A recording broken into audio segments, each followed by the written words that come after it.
वक्त की बड़ी खबर आपको देहरादून से बता रहे हैं।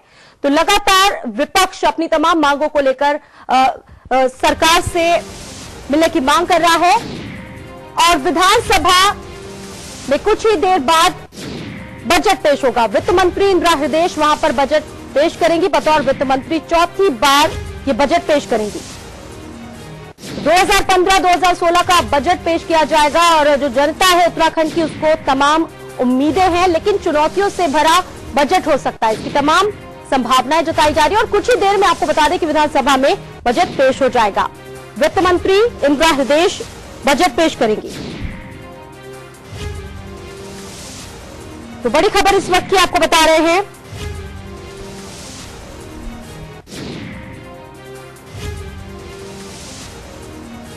चुनौतियों से भरा हो सकता है ये बजट। कुछ ही देर में विधानसभा बजट पेश होगा। वित्त मंत्री इंदिरा हृदयेश बजट पेश करेंगी। और विक्रम हमारे संवाददाता हमारे साथ जुड़ गए हैं। विक्रम, आपसे जानेंगे, लगातार चौथी बार वित्त मंत्री इंदिरा हृदयेश बजट पेश करेंगी। कितनी चुनौतियां हो सकती है और जनता को क्या कुछ आकांक्षाएं और उम्मीदें हैं इस बजट को लेकर? जी हाँ, देखिए, इस वक्त सदन में इंदिरा हृदयेश ने बजट पेश कर दिया है और कुछ देर बाद उसके हाईलाइट बाहर आएंगे और तब पता लग पाएगा कि किस तरह का बजट जो है सदन के अंदर रखा है। इस वक्त अभी तुरंत ही उन्होंने बजट को इंट्रोड्यूस कराया है सदन से। अभी कुछ भी कह पाना जल्दबाजी होगी। कुछ देर बाद इसके जो हाईलाइट्स है वो बाहर आएंगे और जिस तरह की बातें सामने आ रही है उसमें यही है कि पिछले साल की तरह इस साल भी जो है कर रहित बजट जो है सरकार पेश करेगी।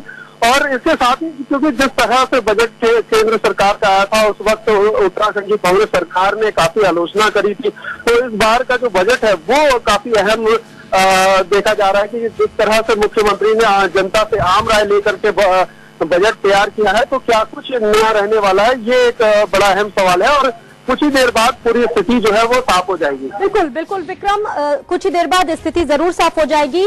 विपक्ष लगातार सरकार को घेरने की कोशिश भी कर रहा है। वॉकआउट भी सदन से आज विपक्ष ने किया। लगातार तमाम ऐसी चीजें हैं जो ज्वलंत मुद्दे उत्तराखंड के उसको लेकर विपक्ष लगातार सरकार को घेरने की कोशिश कर रहा है। सरकार की क्या कुछ रणनीति है विपक्ष को जवाब देने की? विक्रम, अब तक मेरी आवाज मिल रही है?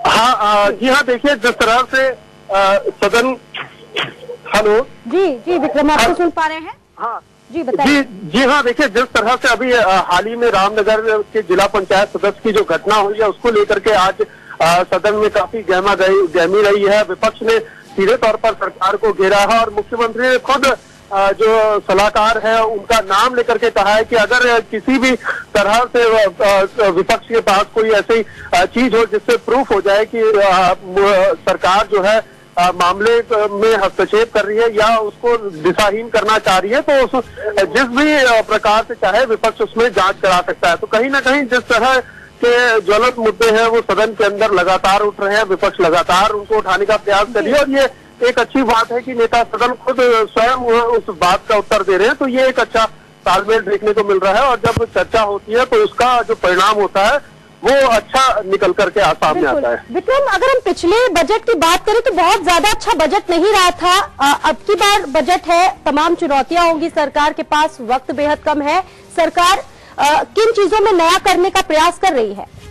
जी हाँ, देखिए, बिल्कुल, जो पिछले बार का बजट था और इस बार के अगर बजट की बात की जाए तो इस बार का जो बजट है, क्योंकि केंद्र सरकार से जो राशि उत्तराखंड को मिलती है उस राशि में भारी फेरबदल हुआ है। 25,000 करोड़ जो उत्तराखंड को मिलता था अब वो 1200 करोड़ हो गया है। तो कहीं ना कहीं जो सरकार है वो इस ओर ज्यादा ध्यान दे रही है कि वो रेवेन्यू कैसे जनरेट करे और अपना जो खजाना है वो कैसे भरे। तो इस बार के जो बजट है उसमें ये बातें ज्यादा होंगी, ज्यादा दिखेंगी कि सरकार किन चीजों को प्रोत्साहित करती है। क्योंकि देखिए, उत्तराखंड का जो बजट है, जो केंद्र से बजट आता है उत्तराखंड के लिए, उसमें कई जगह जो है कटौती कर दी गई है। 25,000 करोड़ की जगह 1200 करोड़ कर दिया गया है। तो कहीं ना कहीं ये जो बड़ा फर्क हुआ है, उत्तराखंड की जो इकोनॉमी है वो थोड़ा डैमेज होगी, उसको किस तरह से बढ़ाया जाए उस पर बल दिया गया है और मुख्यमंत्री ने इस पर आम लोगों से राय भी लिया है। देखिए, जिस तरह से इस बार का जो सदन है, मुख्यमंत्री ने सीधे तौर पर आप कह सकते हैं कि पहली बार ऐसा देखने को मिला है कि शराब से रोजगार देने की बात कोई सरकार कर रही है। तो ये एक एजेंडे में रखा है कि किस तरह से उत्तराखंड का खजाना भरा जाए। बिल्कुल, बहुत सारी चीजें हैं और देखने वाली बात यह है कि अब कितना अच्छा बजट पेश होता है। फिलहाल बहुत बहुत शुक्रिया विक्रम श्रीवास्तव इस तमाम जानकारी के लिए। तो कुछ ही देर में विधानसभा में बजट पेश हो जाएगा। वित्त मंत्री इंदिरा हृदयेश बजट पेश करेंगे।